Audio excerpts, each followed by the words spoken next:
Hello everyone, how's it going? In this video I wanted to go ahead and show you how to make this exact scene right in front of you. We are going to be using Blender and mainly focusing on the lighting as well as the materials, which tend to be the trickiest part where most people kind of fumble. Now I am going to be using a base mesh that I have made early on using Corona as well as 3ds Max for a previous commercial project. This will come to show that Cycles and Blender can indeed make some extremely photorealistic images that would work for commercial projects as well. So as you can see, I'm starting with a base mesh right here. It's a full model with sort of a floor plan of an actual villa project.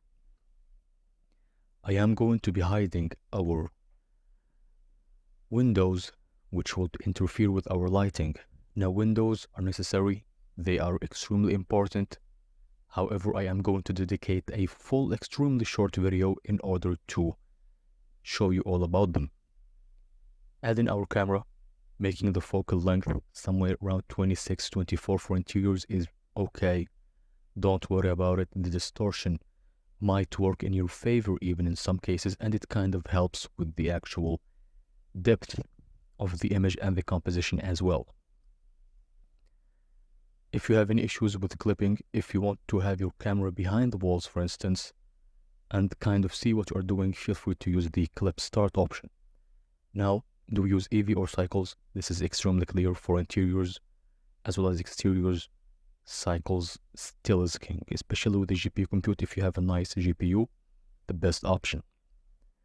I am using an environment map from Polyhaven, which is an extremely nice sort of HDRI map, which is called Kloofendaal 28D, link down below as well.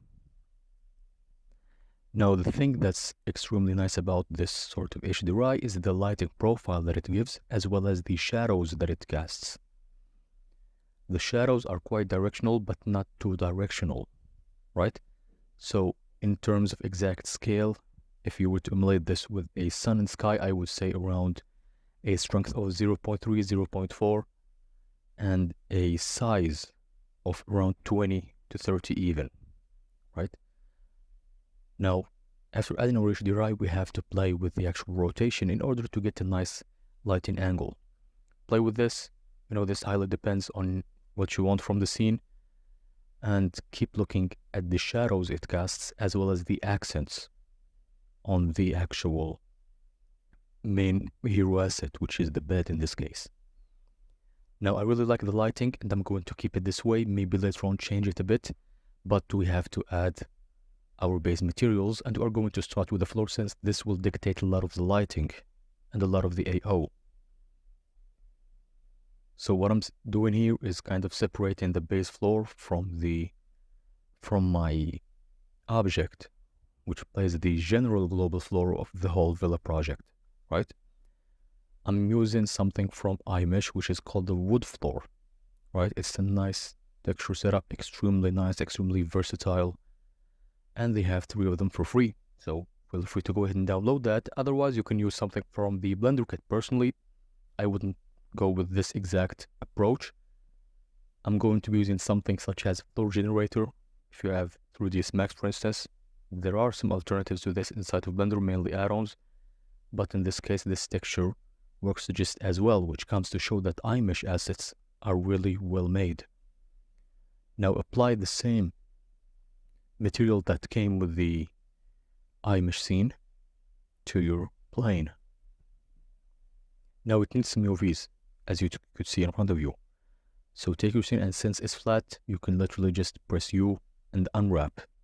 I just go into unwrap flawless, or you can press 7, go to the top view, and do unwrap from you, right?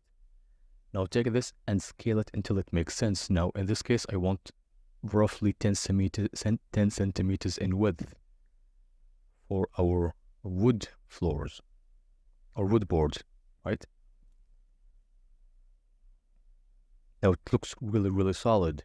Let's check it out with the context in order to nail down the size. Now you can go ahead and add a plane with 10 centimeters in terms of width and kind of adjust this, but who wants to spend time doing that for just a simple video, right?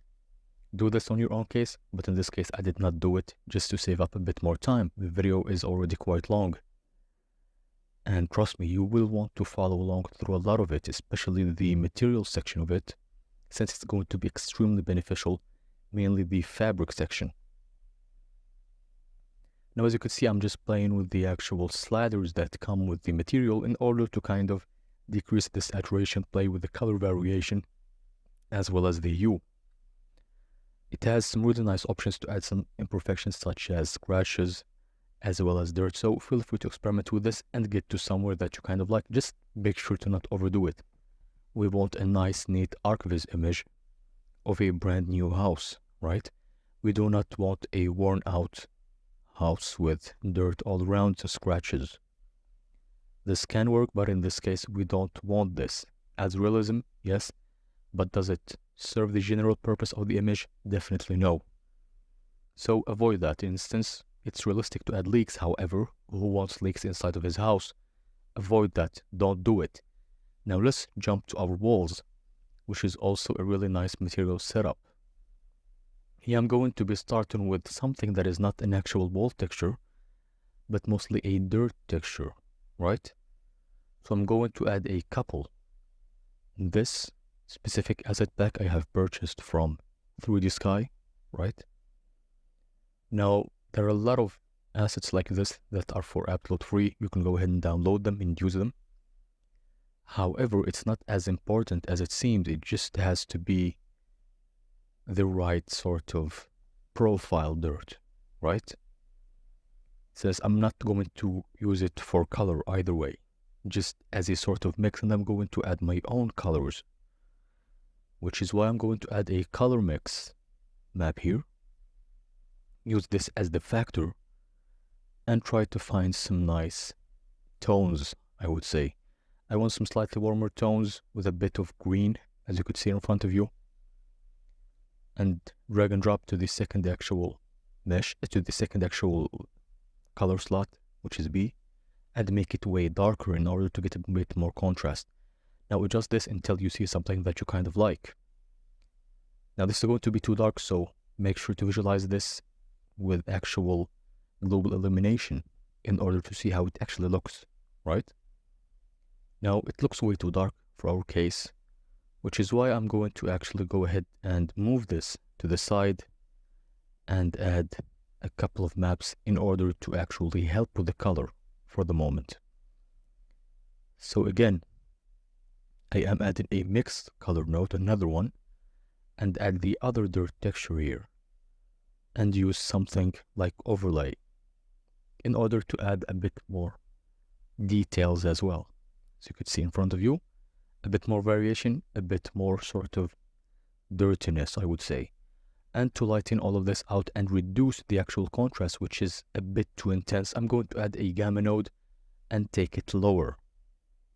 Now you can also add after that a hue saturation node in order to dial with the actual saturation, with the actual hue, and with how the luminosity kind of works. I'm lowering the hue a bit. I'm adding a bit more saturation, so somewhere around 1.3 would work really, really well in this case. And you know, this is, after all, just a way to have more control over the look, you know? Just play with these, you know, Blender has a lot of nice sort of nodes to work with, and you have to make use of them in order to get the best result possible. Now I'm going to be plugging the actual dirt map into the roughness, and I already like the way it looks. I'm going to be playing with how it looks later on in order to make it less glossy in a second. Add any sort of plaster normal map that you might go ahead and want to add. You know, it doesn't really matter as long as it serves your purpose well. You can use Megascan's assets, which are for now for free, so make sure to go ahead and look through that as well. And as you could see, I want less contrast on our roughness, so I'm going to add a map range node. Extremely useful map, really, really nice map as well. So I'm going to the 2min and up in that in order to have less contrast, and go into the 2max in order to kind of have less overall roughness, right?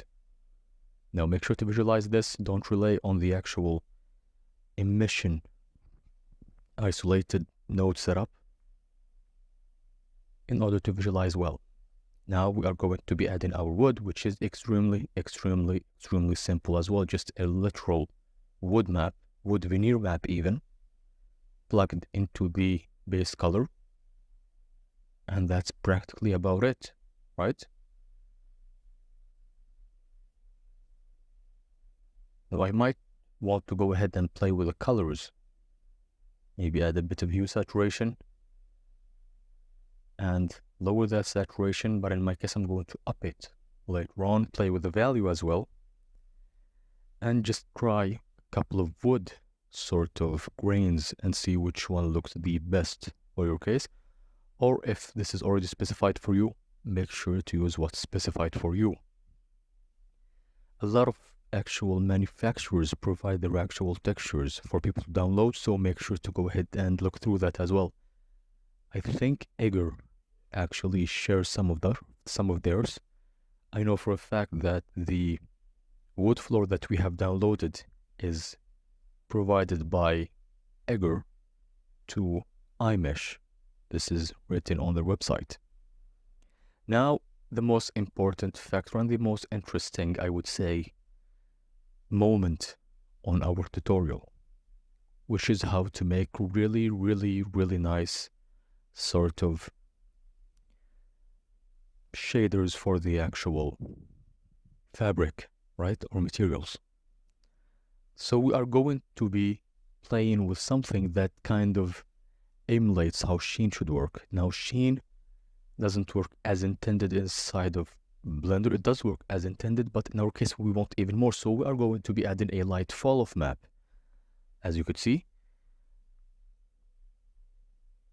lower the strength to around 80 for instance, and up the smoothness to somewhere around 300 and even more. Now I'm going to be coming back to this in a second. Now we want more control over this, but unfortunately it doesn't work with a color ramp plugged after it. It does nothing at all. So we are going to be dialing this around with a literal Fresnel node, right? It still has its purpose. Believe me, people after the principal BSDF think it doesn't serve any purpose at all, but it does. And you are going to be seeing that just right now. Add a color ramp, play with the profile, play with its contrast, and add a mix color node. Mix both of these. You can go ahead and use screen. In this case, I want to go ahead and use screen, right? I want a very nice kind of sheen effect onto the side that will emulate the fuzz that comes from fabric. So I'm just playing with the smoothness again until I get something that I really like. Now feel free to over exaggerate this, it's absolutely fine. This is mostly just a visual effect, so don't go ahead and stress too much about how realism works. Now play with this until you find something that you really like. This seems fine. This is going to be a mask for our color in a second. So we are going to be adding a mixed color where we are going to be using the setup that we have just made as our factor, as you can see in front of you. And we are going to pick a sort of pastel color, create another one, and make it way darker. Now this is the opposite of the effect that we want. We want anywhere that's we are looking kind of from downwards or from the side to be way lighter, which is why we're going to add an invert node in between the mix color and the other mix color, right? Now, as you could see, for the sheen, it doesn't have the effect that we kind of want to have, right? We're going to be using it either way, but this effect is kind of king, right? This is how most assets in 3ds Max do this, but it uses the light fall of nodes only. In this case, we made an even nicer effect. Now, the other thing is we want a bit more color variation other than the kind of light fall off or Fresnel effect that we already have. So we are going to be adding yet another mixed color, right? and actually add in the same map, the same mix color to both these slots, and add in a hue saturation node and lowering the value, right? And we're going to be using our dirt map as our mix factor, right? Now make sure to style this accordingly till it kind of makes sense. And this dirt map, believe me, doesn't have to be specific to fabric. It can be kind of specific to concrete. It can be a concrete texture. It can be even, heck, an asphalt texture. As long as it has enough variation, that's totally fine, Don't get too hung up on sort of realism. Realism will come if you nail down your lighting as well as the materials and already have a kind of good model to begin with. Now, as you can see, we already have really nice variation. Now we are going to add a bit more sheen, which kind of does nothing in this case, which is kind of disappointing, right? But it's really nice as well to have. It also highly depends on the lighting setup and where you are kind of viewing this in terms of angle, camera angle specifically. Now I'm just going here and adding a bit more reddish tones to kind of emulate light passing through, right? Now people will say, oh, why don't you use subsurface scattering?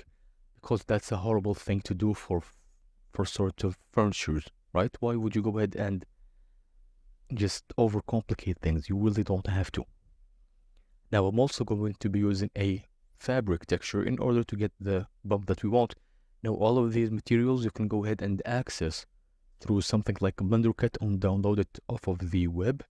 However, it's important to actually know how to do this, right? You can't be really relying on models that people already made and not even know how to model your projects, right? Model your assets, especially if you want your main job to kind of be a 3D artist, right? And you have to know how to make your own materials as well as an extremely nice lighting setup, which is what my goal is in this channel. I'm kind of avoiding modeling since there are a lot of tutorials out there for specific modeling tasks, but I'm going to be showing you that on when I have a bit more leverage in terms of making extremely long video tutorials. So we're talking 3 hours, 4 hours long. I'm literally just adding a regular bump map of a velvet fabric, right?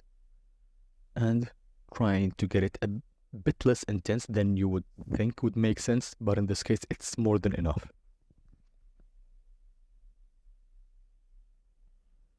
So now we already have an extremely nice sort of velvet material here. You can go ahead and improve this even further, but in this case, it's totally fine. Now we are going to be working on our mattress material, right? So for the mattress material, it's even way simpler. We are literally going to be using a bump map as well as a albedo map as well. So I'm kind of adding 2 bump maps of wrinkles and adding a bump map for the actual factor here, for the actual bump, excuse me.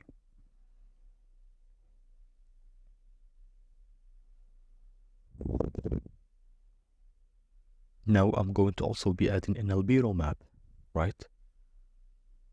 These textures can be found online. They can be found on Megascan. They can be found on Blender Kit, and just all around, all over the internet, right? We've got already a couple of years of people making assets, and you can go ahead and download any of these textures and use them on your own, well, as long as you respect the licensing of them. Now we already have our albedo color, which is extremely simple as well. And let's work on our bump.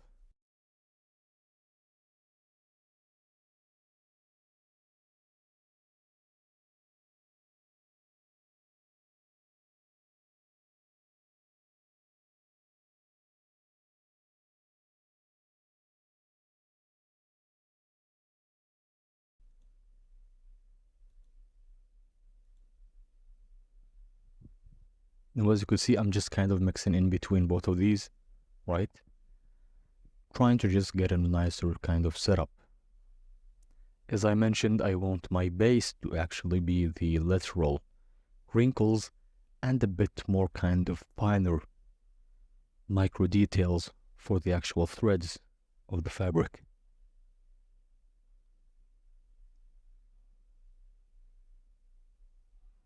Now just try to kind of get a nice profile in here, kind of nice mix, you know.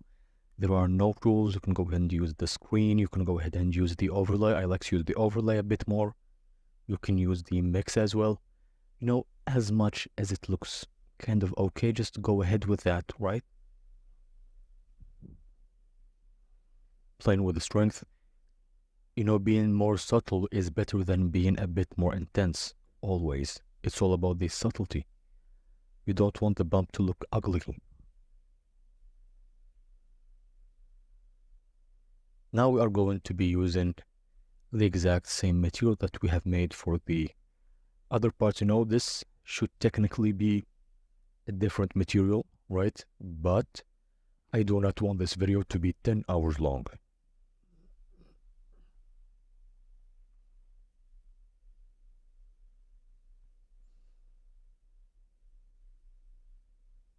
Now I'm just kind of hovering through our textures here and adding a nice patterned fabric texture for these kind of throws that you could see right in front of you. Press Ctrl T in order to add the mapping and coordinates node setup here, and play with the tiling until it kind of makes sense and you like the way it looks. I'm just going to up the roughness. I'm adding a bit more sheen as well. Now in this case it does do something, as you could see right in front of you, and adding a regular fabric map into the bump. Now make sure to be using non-color as well. In this case the texture has no colors other way, so it's fine. But it's a good practice to always set the color space to non-color. Play with the tiling until it makes sense, and voila, you've got your nice throw material. Again, it can be greatly improved with more time, but in this case, the value of time added is not going to kind of make this way superior, other than actually kind of adding a more intricate sort of tint to the actual sheen that you would see right in front of you.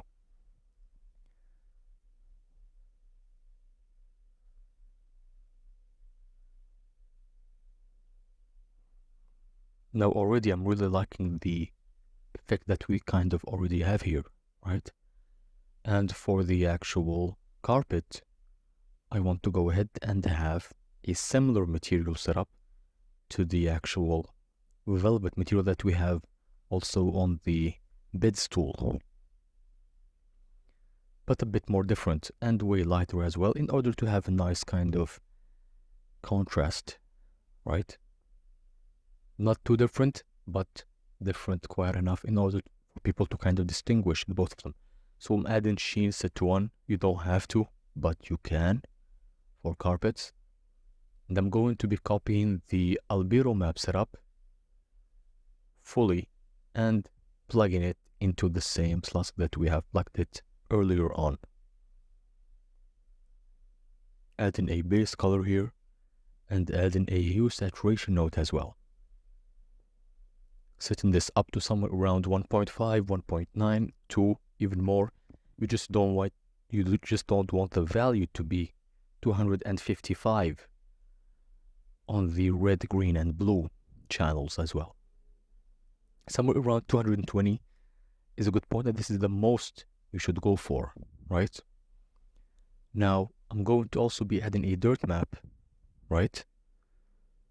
And play with the coordinates of it. You know, you could go ahead and play with generated, since it's kind of, what would you say, stretched, right? This kind of affected that issue. Or you can just regularly apply a new UV map, but I just got too lazy to do that. Now again, I'm using this as our factory here and try to kind of visualize what I'm doing here. I'm sampling a darker color from our actual map here and making it even more dark, right? This kind of assures that your colors work well together.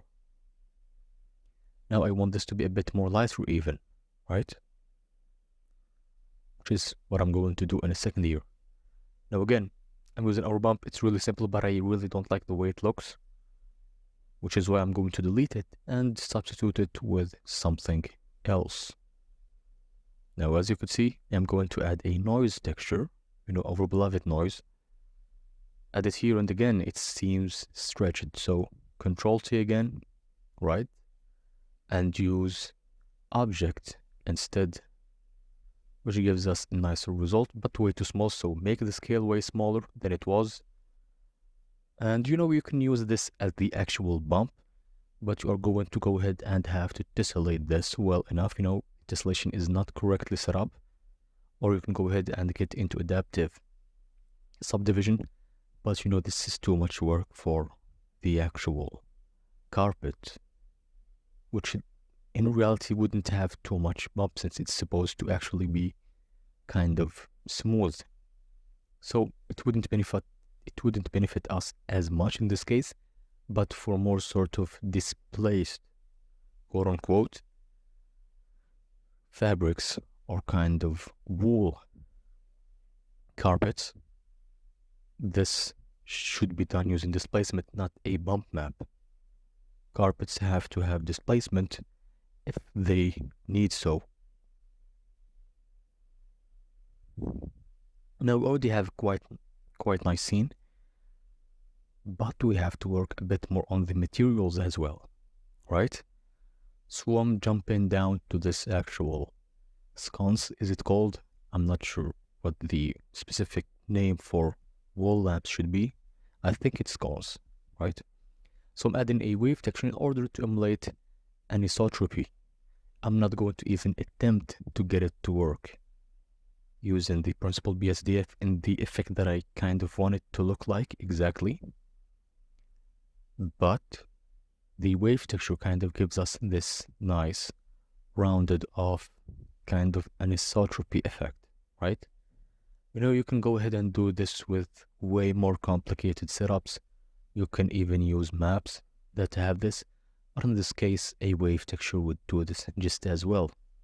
And it even has some nice customization effects. Maybe you can have more distortion, maybe you can have more details, maybe you can go ahead and mix it with the noise texture, which is what I'm going to be doing. As you could see, add a mix color and also add a noise map to mix both of them. Now I want this anisotropy effect to be a bit less kind of visible here, as you could see, which is why I'm going to be using the mix factor here and make it the noise more dominant, right? Plug this into the normal and make sure to plug a bump map as well, right? Use height. If you plug it into normal, your shading would get ruined and you really don't want that. So lower the strength way low. We want this to be barely visible, right? And plug the same noise map into the roughness. Add a color ramp for more control and play with the contrast until you get something that you like. You just have to like the contrast and not the general roughness, which is what we are going to be playing with by adding a math node. This is way too glossy. So we're going to be adding a math node using multiply and multiplying this by like 4 or 5 in order to get something that you like. In this case, it's 7 specifically. Now, as you can see, we have a really nice effect here with an extremely simple material, right? Don't forget to set the metallic to 1. Now, I also want these to kind of cast a nice light, which is why I'm going to be adding a light object, as you could see right in front of you. Just choosing a couple of faces and extruding them using E. Control plus in order to grow the selection, and P to separate selected, and let's add an emission shader, right? So do that and add an emission shader. There are 2 ways to play with the colors, right? for lighting specifically, either with the regular RGB wheel, right? Or by using the black body, which is why I'm going to be using now the color wheel and show you in just a second how to also use the black body node to get a more sort of realistic and scientific color for the lighting. Now I'm just playing with the actual material of the light bulb body, right? It has to be a bit more translucent. So play with the alpha, or you can play with translucency. But in this case, this is mostly just visuals. So I'm just playing with the alpha. You might say, oh, but this is not realistic.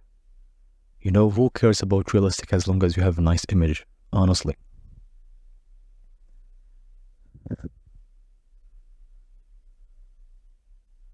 Now this already looks quite nice, but we have to make this a bit smaller. This is an extremely large color body, and emission body, I should have said. So just play with the colors, right? Maybe lower the greens or up the greens depending on what color you want. This is not the best way to go ahead and use this for kind of regular light bulb lighting profile. For that, make sure to be using black body node, in this case at around 3500 to 4500, depending on what you want and depending on the actual strength of your light. Now we're going to be doing the exact same thing here, but we're going to be using an emission shader and using the black body node for the actual color. So plug this, add a black body node, and set the temperature to somewhere around 4200 or even less. You know, this all depends again on the strength. The more strength you have, the more white it's going to look. This is how it works in real life as well. So in this case, 2700 would work just as well. You know, I know this is a bit too strong, which is why I'm going to be changing that later on. You know, this is the first time I am making this scene inside of Cycles. So I'm just kind of figuring things out on the fly, right? Now I like to be using AGX. You know, it's way superior to Filmic, but feel free to use what you prefer. However, there is no reason to not use AGX in this case. Now, personally, I don't like to add any sort of look here since I'm going to have to kind of commit to that later on, which is why I kind of just avoid this all around, right? Now for the actual glass shader here, I'm going to be adding a regular glass shader with the transmission set to 1, with the roughness set to 0, and with the base color set to white, pure white in this case. Now just apply this again to every object that has the glass. I'm going to be making a tutorial specifically about glass, right? But this is going to be coming hopefully midweek or maybe next week, right? I know this video is a bit longer for only showing you how to kind of make the materials as well as lighting, but this is extremely important and people kind of just overlook this part. They spend hours and hours modeling, gathering assets, and they literally just throw in it with the bad materials, right? Don't be like that. Give each process the time it kind of needs, and you are going to have a photorealistic result at the end. Now for the carpet, not the carpet. You know, I'm just kind of getting a bit confused with the improvised and non-scripted commentary here. For the curtain, I'm going to add a brick texture. Now you might say, oh, but the brick texture is actual for bricks. You can't use it for fabric, this and that. No, you can. You can use literally any map that you want for any purpose, as long as it makes sense at the end. No, it's totally fine. You can even use a concrete texture. You can even use a scales texture, as long as it makes sense. Well, as you could see, I want this to give me the opacity map, right? So I'm lowering the strength, lowering the scale as well, setting the offset to 0, You can play with squash, you can play with the frequency, but I want this to kind of look like tiles, right? And you want the row height to be exactly the brick width. Same thing, so literally just tiles, right? Kitchen tiles, if that makes sense, but extremely small ones. Now for the mortar size, you want to make this a bit too big and have the actual lighter colors as smaller kind of dots, as you could see right in front of you. Now we are going to be using this as our alpha map, kind of emulate how an actual curtain would look like, with translucent curtain specifically, with all of its nice rectangular pores. I'm not sure if we should use the word pores, but you know, this is what I kind of made up on the fly. Again, non-scripted videos, which is unfortunate, but I really can't afford the time to kind of do a full script at this moment. Later on, maybe. So at this point we have a really nice effect, but we may want this to be a bit more smaller in scale. The goal is not to see it unless you zoom a lot in, which, you know, in this case, looks quite okay, in my opinion. Now set the roughness a bit higher and add some sheen. Sheen for fabric is extremely useful, especially for neat images as well as velvet materials. Now, as you can see right in front of you, already have a really nice result, right? And how can we improve this even further? By playing with the lighting even more. You can up the strength of the lighting, but I'm going to keep it as is. You can add a bit more kind of decoration. For decoration, I really don't see anyone kind of making every single decor. No one is literally going in and just modeling books in order to add them. Just use assets of a Blender kit, off of iMesh, off of, you know, any sort of library that you want, maybe CG Trader, maybe 3D Sky, you know, as long as it's kind of supports Blender or has an FBX map node as well, you know, it should be fine. Now, this can also be improved by playing with the actual color correction. Now, I'm not going to be showing you how to use Photoshop in this case, so I'm just going to be using something like the actual photographer add-on, which literally integrates the actual compositor of Blender inside of a nice neat slider setup here. It has a really nice UI, extremely nice add-on. If you cannot afford to just use the regular compositor, or, you know, be just like a normal human being and use something like Photoshop, Lightroom, or Affinity Photo, which is what I like to use for the most part, add a bit more bloom, add a bit more streaks, right? Which, if you are a Corona user, is something like the bloom and glare that comes in the VFB of Corona.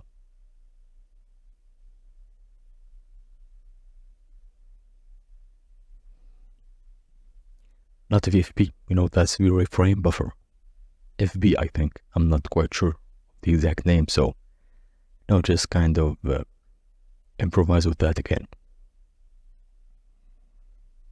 So as you can see, I'm kind of just polishing the scene here, trying to get a really nice result all around.